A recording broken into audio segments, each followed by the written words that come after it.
Ya, mantan Wamenaker Immanuel Ebenezer atau Noel mengungkapkan dugaan keterlibatan partai berinisial K dalam kasus dugaan pemerasan terkait pengurusan sertifikat K3 di Kementerian Ketenagakerjaan.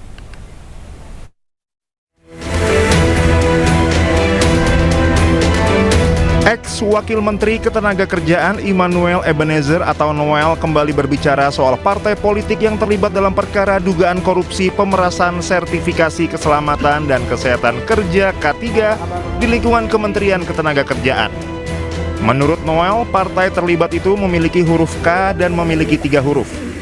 Hal itu disampaikan Noel sebelum menjalani persidangan di Pengadilan Tipikor pada Senin pagi. Namun Noel tidak merinci apakah 3 huruf itu menandakan singkatan partai. Ia juga enggan memberikan clue terkait warna yang identik dengan parpol tersebut. Partai saya kerucutkan ya, kemarin kan K, sekarang 3 huruf.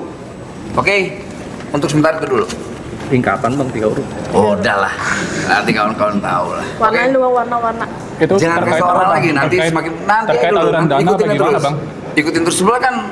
Di fakta persidangan kan sudah ada tuh, mulai keluar tuh keterangan saksi. Bukan saya yang menyampaikan ya, tapi fakta persidangan jaksa, lantas saksi-saksi yang menyampaikan, bukan saya. Gitu. Hijau ya bang? Saya nggak mau ngasih warnanya. Hijau apa oranye bang?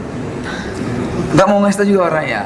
Nama Buida Fauzia. Jangan ya, bukan saya yang nyebut. Sidang dan saksi dan Pak Jaksa, bukan saya ya. Terkait inisial partai K itu. Udah saya sampaikan tadi tuh.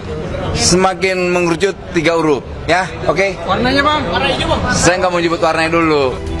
Noel menyebut keterlibatan partai itu berkaitan dengan aliran dana. Ia hanya meminta publik untuk mencari latar belakang dari seorang sosok menteri yang dipanggil Bu. Dari Jakarta, tim liputan Anyus melaporkan. Mahkamah Agung memberhentikan sementara Hakim Pengadilan Negeri Depok yang ditangkap KPK. Emma juga mendukung penegakan hukum yang dilakukan oleh KPK.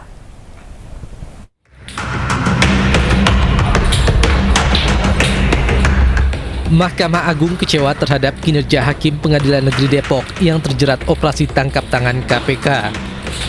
Peristiwa ini dinilai telah mencederai martabat hakim serta mencoreng kehormatan dan marwah institusi Mahkamah Agung. Meski sesuai KUHP baru, penangkapan dan penahanan hakim memerlukan izin Ketua Mahkamah Agung. Namun izin penahanan telah diberikan dan MA menyatakan tidak akan menghalangi proses penegakan hukum. Mahkamah Agung juga akan memberhentikan sementara hakim dan aparatur Pengadilan Negeri Depok yang terjerat OTT. Jadi intinya itu tadi kan di akhir sambutan press release saya kan kalau masih ada oknum yang kufur dan serakah, kan itu udah naik gaji tapi kok masih kufur dan serakah, pilihannya kan hanya 2 ya, dipecat dan penjara sekecil apapun nilai transaksional itu pilihannya hanya 2 ya, pecat penjara. Itu tegas sekali kebijakan pimpinan Mahkamah Agung. Sebelumnya KPK menggelar operasi tangkap tangan terhadap aparat penegak hukum di Depok, Jawa Barat. Dalam OTT ini, KPK mengamankan ketua dan wakil ketua Pengadilan Negeri Depok serta 1 orang jurusita pengadilan. Dari tangan para pelaku, KPK menyita sejumlah uang senilai ratusan juta rupiah. Tim Liputan iNews melaporkan. Pemirsa, sidang kasus korupsi pengadaan laptop dengan terdakwa ex-Mendikbudristek Nadiem Makarim kembali digelar dengan agenda pemeriksaan saksi.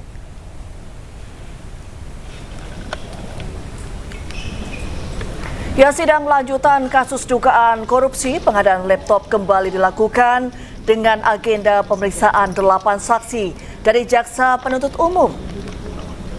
Pemeriksaan saksi ini untuk menelusuri proses penentuan vendor dan penetapan harga yang diduga merugikan negara sebesar 1,2 triliun rupiah.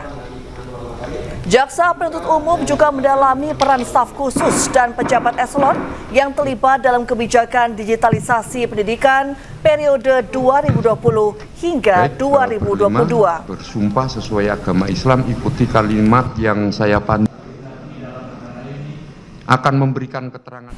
Yang terkait kisruh penonaktifan kepesertaan BPJS Kesehatan, DPR dan pemerintah sepakat layanan penerima bantuan iuran dibayar dalam 3 bulan. DPR dan pemerintah juga sepakat BPJS Kesehatan aktif melakukan sosialisasi apabila terjadi penonaktifan kepesertaan penerima bantuan iuran.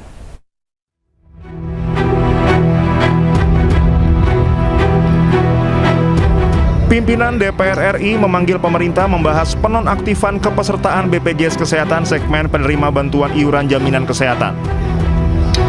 Rapat ini dihadiri Menteri Sosial Saifullah Yusuf, Menteri Kesehatan Budi Gunadi Sadikin, Menteri Keuangan Purbaya Yudi Sadewa, dan Direktur Utama BPJS Kesehatan Ali Gufron Mukti. Wakil Ketua DPR RI Sufmi Dasko Ahmad mengatakan, Dewan Perwakilan Rakyat RI bersama pemerintah menyepakati dalam jangka 3 bulan ke depan semua layanan kesehatan tetap dilayani dan jaminan kesehatan nasional segmen penerima bantuan iuran dibayarkan pemerintah. Dasko juga mengatakan DPR dan pemerintah sepakat dalam waktu 3 bulan ke depan Kementerian Sosial, pemerintah daerah, dan BPJS Kesehatan melakukan pengecekan dan pemutakhiran kategori desil dengan data pembanding terbaru. Ya, jadi kalau tadi DPR dan pemerintah sepakat bahwa selama 3 bulan seluruh layanan kesehatan termasuk yang PBI itu dibayarkan oleh pemerintah. Tadi sudah sepakat, ini yang bagian bayar-bayar sudah oke. Nah, itu. Sambil kemudian pihak-pihak terkait dalam hal ini Kementerian Sosial, BPS, Kementerian Kesehatan itu kemudian memutakhirkan data terbaru dengan pembanding yang terbaru. Kemudian DPR dan pemerintah juga sepakat agar BPJS Kesehatan aktif melakukan sosialisasi dan memberikan notifikasi ke masyarakat apabila terjadi penonaktifan kepesertaan PBI dan pekerja bukan penerima upah dari pemerintah daerah. Dari Jakarta, Tim Liputan Anyus melaporkan. Ya, usai pertemuan dengan pimpinan DPR, ada sejumlah hal yang disepakati oleh jajaran menteri yang hadir. Menteri Sosial Saifullah Yusuf minta rumah sakit tidak menolak pasien kronis penerima bantuan iuran BPJS non-aktif. Kedua disepakati tadi untuk yang penyakit-penyakit kronis yang membutuhkan perawatan berkelanjutan seperti cuci darah, otomatis tidak boleh ditolak oleh rumah sakit dan langsung nanti pembiayaannya dibiayai oleh pemerintah. Ya, kita beralih ke informasi lain, pemirsa. Supir mobil SPPG diamuk warga usai menabrak gerbang sekolah. Ia diduga mabuk hingga menyerang warga yang hendak menolongnya. Meski berakhir damai, namun supir tetap dipecat karena melakukan pelanggaran berat.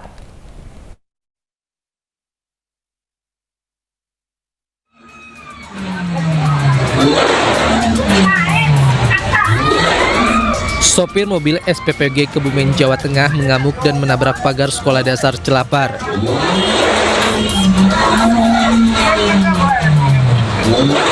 Diduga aksi itu dilakukan lantaran sopir tersebut mabuk saat mengendarai mobil SPPG. Kejadian berawal saat sopir SPPG tersebut mengendarai mobil dengan kecepatan tinggi dari arah timur ke barat. Setelah menabrak pagar sekolah, sopir tersebut tiba-tiba mengamuk kepada warga yang hendak menolongnya. Alhamdulillah tidak ada korban jiwa akibat kejadian tersebut. Saat itu berarti aktivitas sekolah juga tidak ada siswa itu? Alhamdulillah, kejadian itu sekitar jam 5, jadi tidak ada aktivitas sekolah. Artinya dia berawal dari kecelakaan tunggal di depan SD yang menabrak gerbang SD Celapar. Terus mobil oleng menabrak tanggul depan SD Celapar. Masyarakat hendak membantu, namun demikian dari sopir melaksanakan mengamuk warga yang akan Tak ada korban akibat kejadian ini, sementara sopir telah diamankan ke Mapolsek Karanggayam untuk diperiksa secara intensif. Dari Kebumen, Jawa Tengah, Joy Hartoyo, iNews melaporkan.